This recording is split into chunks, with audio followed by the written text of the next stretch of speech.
فقط خودمونیم. بحثمون هم اینه که کدوم سبک موسیقی بیشتر تاثیر گذاشته و دوران طلایی طولانی تری داشته، هیپ هاپ یا متال.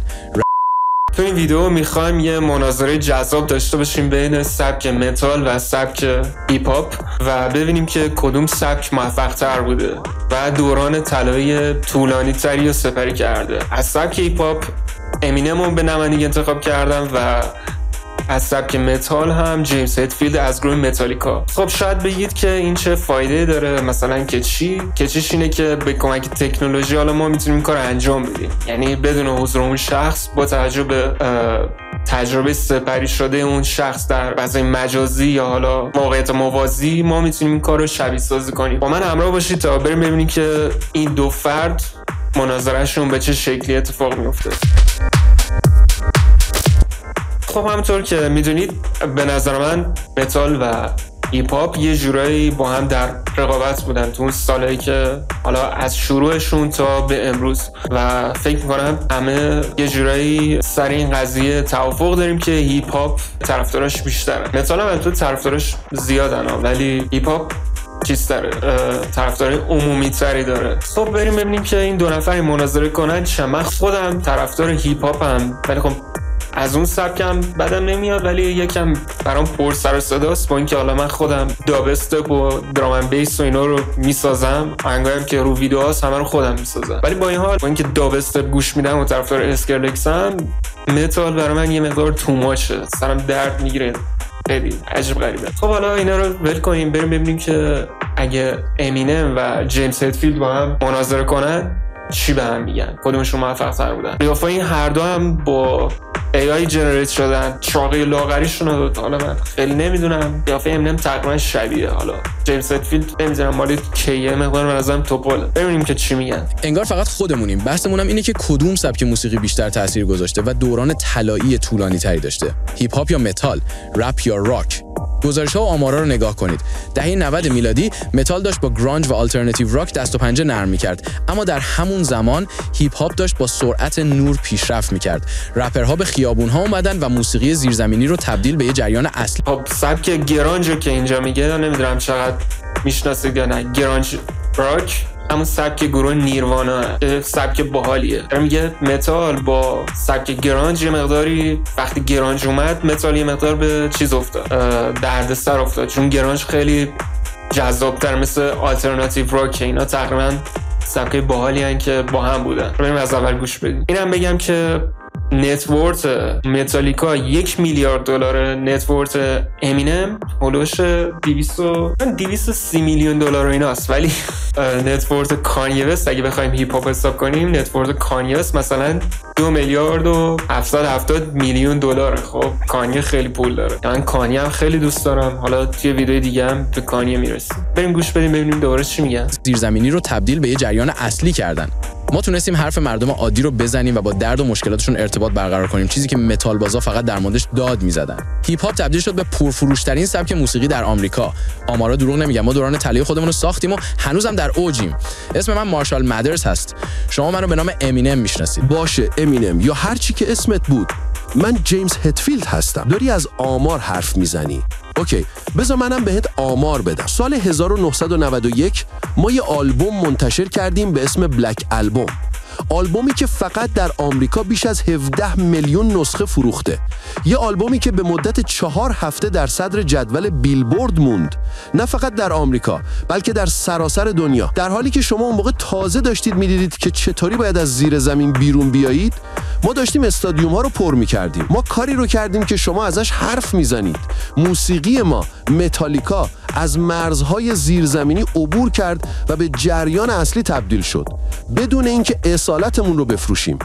چطور میتونی ادعا کنی که هیپ هاپ از متال موفق تره وقتی فقط یه آلبوم ما به اندازه کل دوران شما تاثیر مالی داشته؟ پرفروش ترین آلبوم؟ جدی میگی؟ تو داری در مورد یه آلبوم حرف میزنی که مال 30 سال پیشه. وقتی داری ازش حرف میزنی انگار یه دستاورد تاریخی رو یادآوری میکنی، نه یه جریان زنده. ما هر سال آلبوم جدید میدیم، ما صدر جدول رو میگیریم. آخرین آلبوم شما 72 سیزنز فقط تو چند هفته اول فروخت و بعدش افت کرد. این نشون میده که عمر مفید متال کوتاه شده. شما استادیوم‌ها رو پر می‌کردید، ما کلی استادیوم فقط برای یه آهنگمون پر میشه. ما با آدما زندگی می‌کنیم و داستانامون رو باهاشون شریک می‌کنیم. شما فقط می‌تونید خشم افراد رو فریاد بزنید، اما ما بهشون نشون دادیم که چطور میتونن از بدبختی‌هاشون نجات پیدا کنن. اینکه یه آلبومتون خوب فروخته دلیل بر موفقیت کل سبک نیست. شما خودتون اعتراف کردید که با اومدن گرانج به مشکل خوردید چون سبکتون تکراری و کهنه شده بود. کهنه. متالیکا بعد از 40 سال هنوز داره تور جهانی برگزار میکنه. در هر کنسرت استادیوم ها پر میشن، نه فقط با طرفدارای قدیمی بلکه با نسل جدیدی که با موسیقی ما ارتباط برقرار میکنن. شما میگی موسیقیتون هنوز تو اوجه، پس چرا فروش آلبومای آخرتون حتی نزدیک فروش آلبومای قبلی شما نیست؟ فروش آلبوم ریوایوان رو نگاه کن، حتی نتونست به فروش آلبومای قبلی شما نزدیک بشه. شما میگید هیپ هاپ زنده است، اما بیشترش شده یه مشت آهنگ بی‌معنی درباره پول و ماشینای گرون قیمت. ما در مورد درد و خشم صحبت میکنیم، در مورد حقیقت، در مورد چیزایی که هیچ وقت کهنه نمیشن. اینو راست میگه. من خودم موافق نیستم که حالا یه رپری تو آمریکا درست راجع به پول اینا حرف میزنه، بالاخره اون اقتصاد اول دنیا، ولی برام عجیبه که یه رپری تو ایران میاد، بالاخره رپو که ما نساختیم که، پس هیپ هاپ تو ایران زیست تاریخی نداشته، یه چیز از اون ور اومده، ما اومدیم یه جورایی بر خودمون ساده سازش کردیم و مثلا ایرانیزش کردیم. اومدیم ایرانیزش کردیم و یه چی در اومده. حالا اون رپری که فارسیه برای من خیلی عجیبه که حالا توی مثلا 37 سالگی من یه دونه ویدیوشون رو دیدم که مسابقه کرده و یکیشون از اون قدیمیاش دقیقاً عین اون رپر آمریکایی حرف میزنه، در صورتی که بابا جامعه ما که جامعه آمریکا نیست که، ما فرهنگ اونا نیست که. تو نباید بیای فکر کنی اون بابایی که، باید بیای با توجه به جامعه ما بیای اتفاقا یه تاثیر مثبت تو فرهنگ بذاری، یه چیز جدید اضافه کنی، بیا بگی بابا مثلا این جامعه‌ای که انقدر حالش خوب نیست و بیا تاثیر مثبت روش بذاری، نری دوباره یه چیز مسخره از اونجا رو بیاری بعد فکر کنی مثلا کانیه وستی، بیا بگی نه حاجی ما نمیدونم الیمو هر وقت من خودم بخوام کنسرت بزنم و مردم حاجی تو اون نیستی. اون کاری که تو کردی با کاری که اون کردی یکی نیست. اون اینو ساخته. تو هر کاری هم که بکنی خودت، هر موزیکی هم که بسازی در صورت یه چیز از اون ور وام گرفتی.